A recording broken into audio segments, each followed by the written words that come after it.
हम नहीं चूके, हमारी व्यवस्थाएं चूकी हैं। आपको स्मरण हो जब नीतीश जी की अंतरात्मा कई दफ़े जाग जाती है, फिर सो जाती है, लोरी सुने बगैर सो जाती है। तो 15 में जागी, हमारे साथ आए, हमने सरकार बनाई। बड़ी पार्टी थी नीतीश जी के नेतृत्व में ही, लेकिन लालू जी और तेजस्वी जी दोनों का निर्णय था।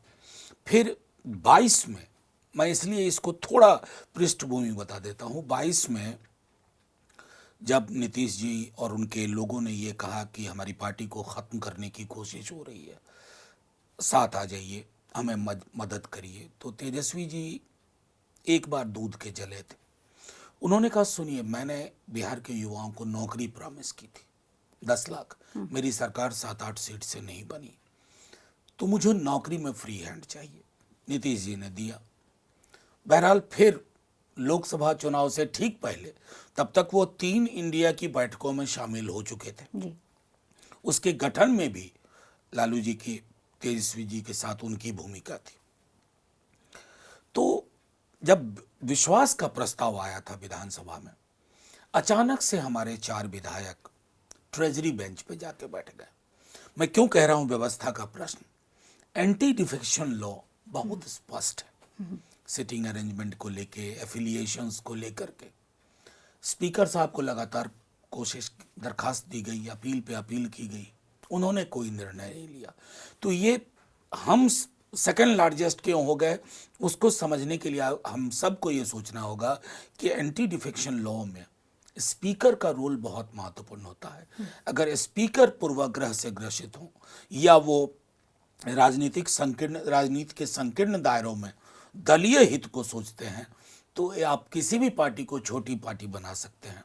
और ये मैं आपके माध्यम से सब लोगों के लिए छोड़ता हूँ कि क्या ये व्यवस्थाएं उचित हैं, या एंटी डिफेक्शन लॉ में ऐसी व्यवस्था हो कि कोई अगर पार्टी छोड़ना चाहे तो 6 वर्षों के लिए वो अगला कोई चुनाव ना लड़ पाए, तो शायद हम जो जनता का मैंडेट है उसको सुरक्षित रख पाएंगे। तो आप जो कह रहे हैं कि 6 वर्षों तक अगर कोई पार्टी छोड़ना चाहे तो वो कोई चुनाव न लड़ सके या कुछ ज्वाइन न कर सके, लेकिन ये तो दल बदलू नीति तो मतलब कई सालों से चली आ रही है और हर चुनाव के पहले बड़े बड़े नेता। इसलिए कह रहा हूँ एंटी डिफेक्शन लॉ के स्पिरिट का अगर हमें सम्मान करना है तो कुछ ऐसी व्यवस्थाएं बनानी होंगी। क्योंकि देखिए, आप जनता के बीच गई, आपका सिंबल था ए को वोट दिया लोगों ने, आप जीतने के बाद बी में चले गए, तो जनता तो ठगी गई ना।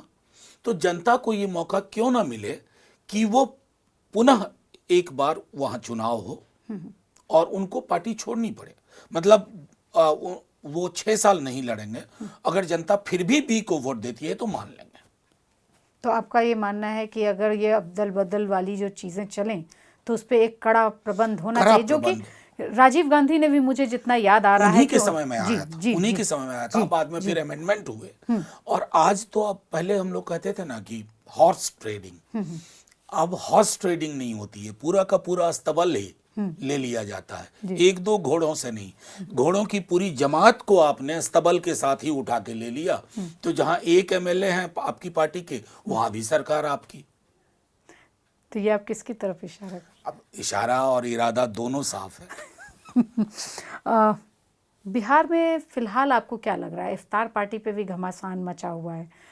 इफ्तार मतलब ईद का समय है, कल ईद होगी या जब भी चांद दिख जाए, लेकिन इफ्तार पार्टी के बहाने आपको क्या लग रहा है कि पार्टी जो है, सारी राजनीतिक पार्टियां अपना अपना दम दिखाने की कोशिश कर रही हैं? देखिए, मैं व्यक्तिगत तौर पर मेरा मानना है कि इफ्तार को सियासत से दूर रखा जाए। जी।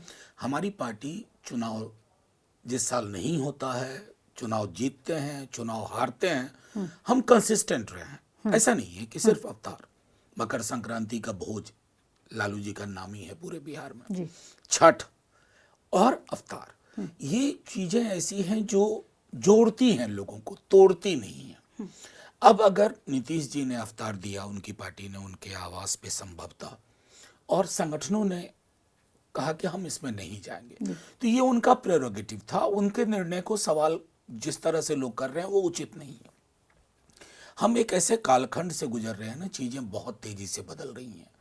अब आपने जो पूछा वक्फ बिल का ही देखिए, जिस तरह से जेपीसी कंडक्ट की गई, जेपीसी की एक गरिमा होती है, उसका एक मर्म है, और अगर आप उस मर्म का स्वागत नहीं करते हैं, उसके लिए सम्मान नहीं रखते हैं, तो सारी चीजें बेमानी है। और उस संदर्भ में उन संगठनों को लगा कि हमारे साथ नाइंसाफी हो रही है। उन्होंने कहा फिर क्या फायदा कि हम रोजा आपके यहाँ जाके क्यों खोलें, जब रोजेदार या इस पूरे कम्युनिटी के लिए आपके जहन में कोई चिंता नहीं है। तो उस संदर्भ में, इसलिए इसको मैं सियासत, हमारे दल के संदर्भ में कहूँगा कि सियासत से इसका कोई ताल्लुक नहीं है। जैसे पूर्णिया में तेजस्वी जी ने कहा कि इच्छा थी कि लालू जी पटना में बहुत बड़ा आयोजन करते थे, उन्होंने कहा कि यहाँ 1000, 1500, 2, 5000 लोग आते हैं, क्यों ना मैं पूर्णिया जाऊं, ताकि सीमांचल का एक बड़ा हिस्सा उस अवतार में है और मैं सबसे मिल भी पाऊं। और वो कोशिश फलीभूत हुई। लेकिन उसी भाषण में और उसी पार्टी में तेजस्वी ने कहा इंशाअल्लाह हम आपके साथ हैं। देखिए, आपको लगता है ये जरूरत मेरी थी? समझ में नहीं आता, मैं आपसे ईमानदारी से कह रहा हूँ। जी।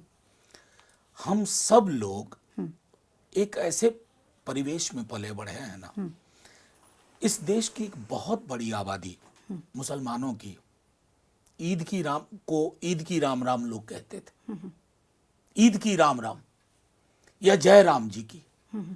हमें ये सोचना होगा, इंशाअल्लाह ये रचा बसा है।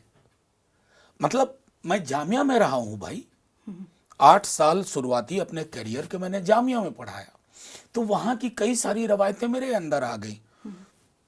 किसी बात पे ये कहना कि बिस्मिल्लाह करो, ये चीजें आपस में झगड़ती नहीं थी। अब तो ये मुश्किल हो गई है। मैंने दिवाली की मुबारकबाद किसी को दी, मुबारक क्यों, शुभकामना की, हमने शब्दों को बांट दिया। अब वो दिन दूर नहीं ना जब गेहूं की बालियों को हम बांटेंगे। ये मुसलमान वाली बाली है, ये हिंदू वाली बाली है, ये भैंस मुसलमान है, ये भैंस हिंदू है। हम जा कहाँ रहे हैं, ये इंशाअल्लाह पे नहीं सवाल है, हमारी यात्रा पे सवाल है।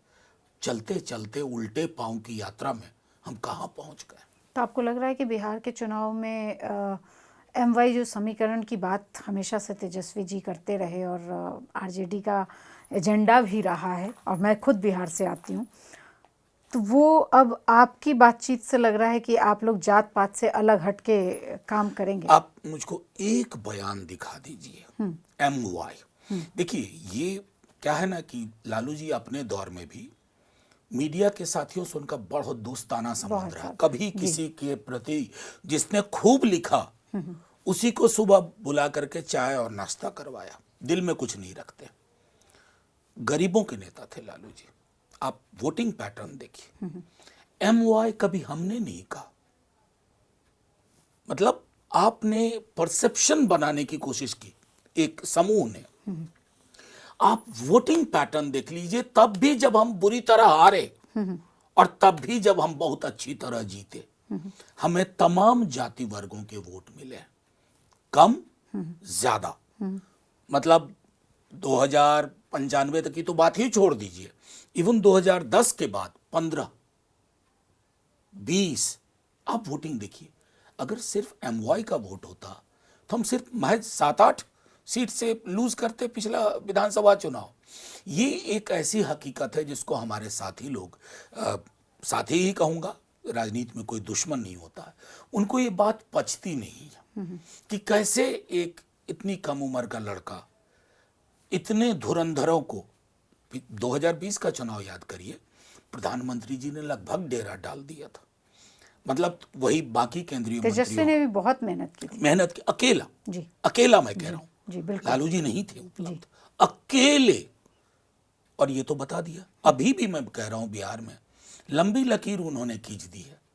लाख लोग कोशिश करें धार्मिक ध्रुवीकरण की, जातीय ध्रुवीकरण की, मामला है आर्थिक सबलीकरण पे बात हो, आर्थिक न्याय पे बात हो, सामाजिक सबलीकरण पे बात हो, सामाजिक न्याय पे बात हो।